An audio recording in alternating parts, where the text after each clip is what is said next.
Hola chicos, hoy día vamos a trabajar sobre el tema de los otros cambios que ocurrieron dentro del periodo que llamamos época moderna. ¿Ya? Hemos visto cambios artísticos, cambios culturales y cambios intelectuales, ¿ya? Formas de vivir, de razonar, de ver la vida. Ahora vamos a trabajar con respecto a los cambios políticos, económicos y religiosos que ocurrieron dentro de este periodo. Por lo tanto, el objetivo es caracterizar un nuevo concepto que vamos a llamar Estado moderno, ¿ya? Considerando también los principales cambios que ocurren respecto del mundo medieval que nosotros vimos el año pasado. Traté de resumir para que ustedes puedan entender de una mejor manera y obviamente para que el video también no sea tan largo y no gasten tantos recursos de internet, ¿ya? El mundo moderno no solo tuvo cambios artísticos y cambios intelectuales, también tuvo grandes cambios en aspectos políticos, económicos y religiosos. En su guía traté de resumírselos. Obviamente no se va a ver muy bien en el video, pero ustedes pueden ir a buscar su guía. Si no la tienen, ya saben, ponen pausa, van por ella y vuelven. Yo se las voy a ir explicando y ustedes pueden ir leyendo en su guía. No quise hacerles otro esquema para que después cuando puedan ver su guía puedan entender lo que yo les voy a explicar acá. Obviamente voy a ir complementando, ¿ya? Ustedes saben que en la época medieval que vimos el año pasado, predominaba una forma de política que llamábamos sistema feudal. Eso ustedes ya lo manejan, donde existían los señores feudales, ¿cierto? Que le rendían de alguna manera cuentas al monarca. Pero el señor feudal era quien administraba su territorio, su feudo.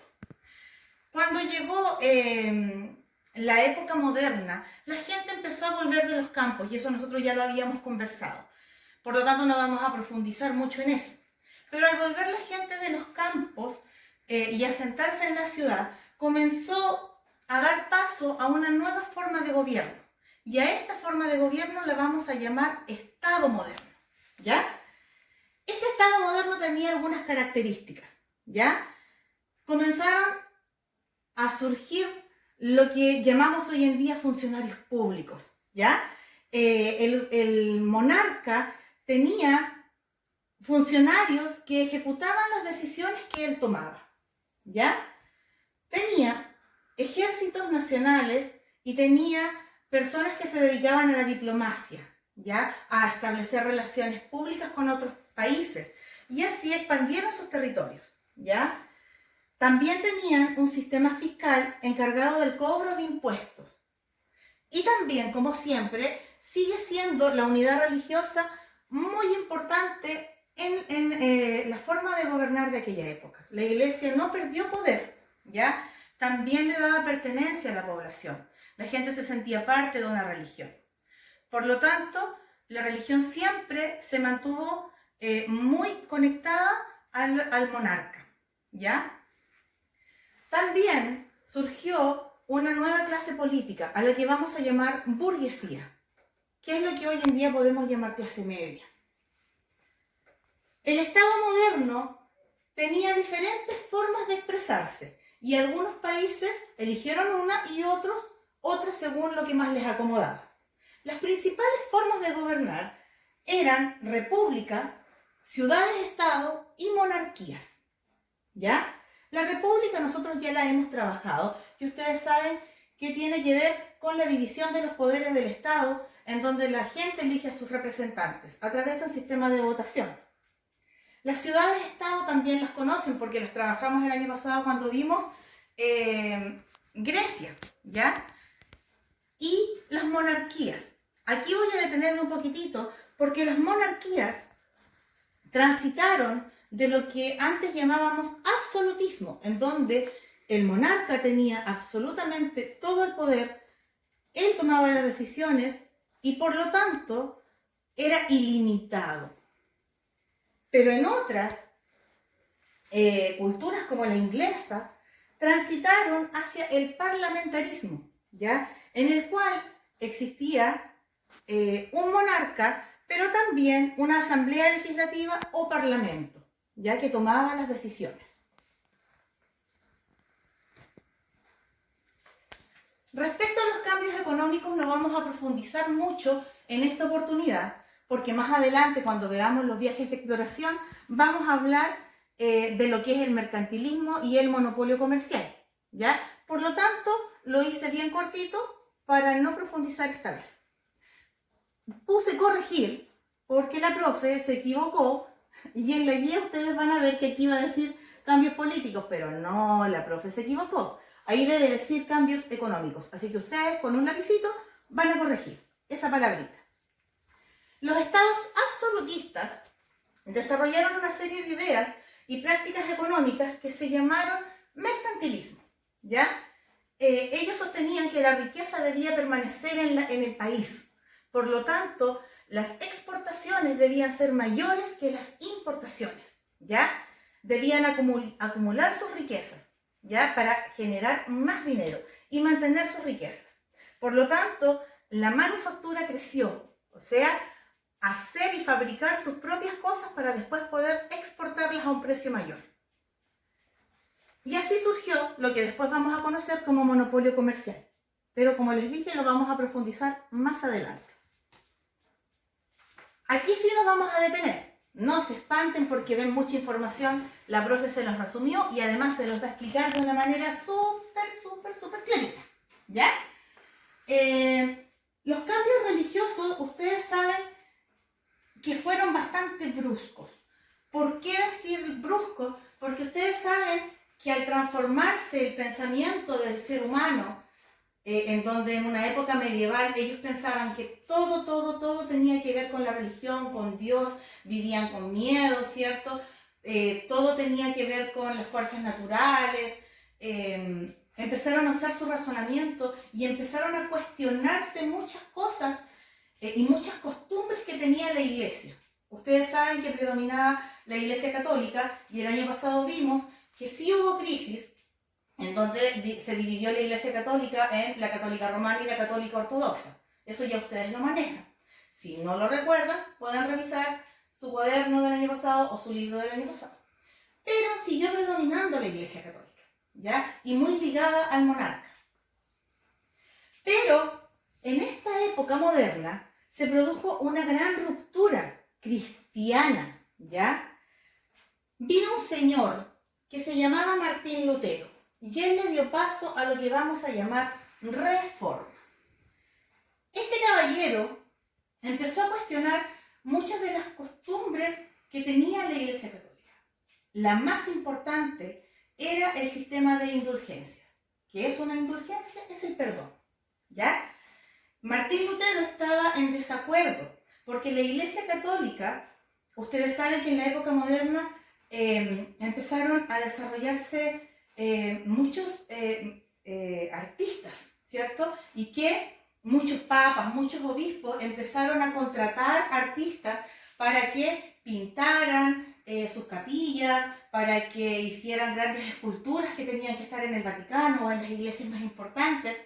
Entonces, necesitaban muchos recursos para poder financiar esas construcciones, ¿ya? Y por lo tanto, para generar esos recursos, a la iglesia se le ocurrió la idea de vender indulgencias. Es vender el perdón, por decirlo de alguna manera.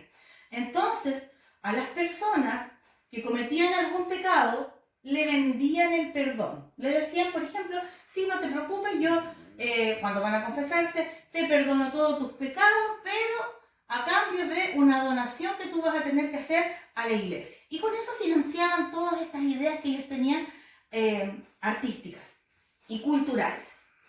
Obviamente eso empezó a molestar a la gente y se dieron cuenta que iba en contra de lo que decía la Biblia o la doctrina de Jesús que ellos iban siguiendo desde mucho tiempo antes, ¿ya? Por lo tanto, este movimiento empezó a tener mucho poder porque la gente empezó a despertar. Y Martín Lutero, aquí es muy importante, por eso la profe le daba tanto a la imprenta, porque la imprenta fue fundamental para poder masificar las ideas de Martín Lutero y se extendieron en forma escrita a través de toda Europa. Y más adelante vamos a ver que generaron otros movimientos y otras religiones también a partir de esto, gracias a la imprenta. Entonces, este reformismo se extendió por toda Europa y empezaron a surgir diversas iglesias nacionales, ¿ya? La Iglesia Católica obviamente se dio cuenta que estaba en una crisis, porque la gente se rebeló, por decirlo de alguna manera, y viene un movimiento que se llama Contrarreforma, que vamos a trabajar también más adelante en la siguiente entrega. Esta vez nos vamos a enfocar en lo que es la reforma, ¿ya? Incluso estos conflictos llegaron a conflictos bélicos entre reinos de Europa y en el interior de ellos.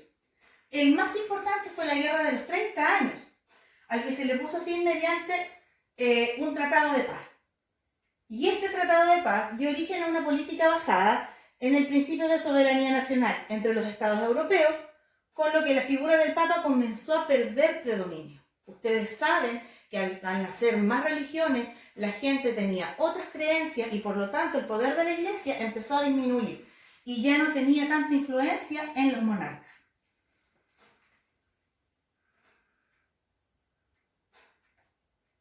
Vamos a pasar al tema 2, que yo les decía que tenía netamente que ver con la reforma. Martín Lutero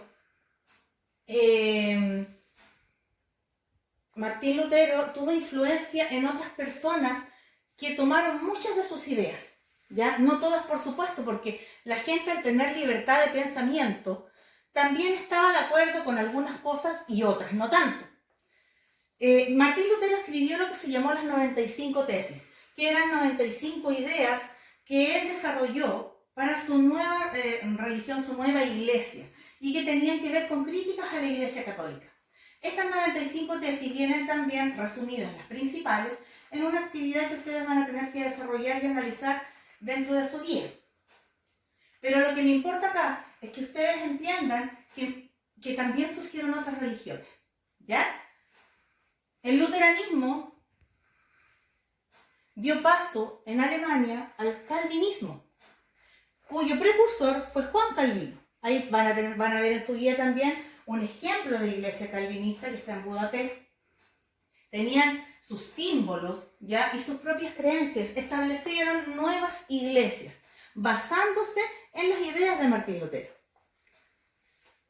También se dio origen al anglicanismo, cuyo precursor fue Enrique VIII. Y aquí tenemos un ejemplo de la religión anglicana, que es la Catedral de Canterbury, y tienen su símbolo. Ustedes en su guía tienen toda esta información y van a tener que leerla y analizarla.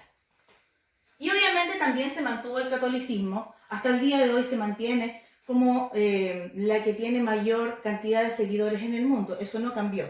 Pero sí hubo muchísima gente hasta el día de hoy que también pertenece a otras iglesias. Y así más adelante, hasta el día de hoy, ustedes pueden ver que hay distintas religiones, distintas iglesias. En su guía, ustedes van a tener que hacer varias actividades de análisis de fuentes, ¿ya? Van a tener que investigar y complementar la información que yo les puse bien resumida y van a tener que desarrollar las actividades, ¿ya? Van a tener que preguntar a algún vecino en su familia o investigar si es que no pueden hablar con nadie, qué religión profesan, cuáles son sus creencias, si saben en qué religión se basan, de dónde provienen esas creencias, ¿ya? Y vamos a hacer esa investigación y ese análisis. Los invito entonces, chiquillos, a que trabajen de manera a conciencia, ya que le pongan empeño. Cualquier duda que tengan, ustedes saben que me pueden escribir y yo les voy a ir contestando y tratando de explicar de la manera que más les acomode, ¿ya?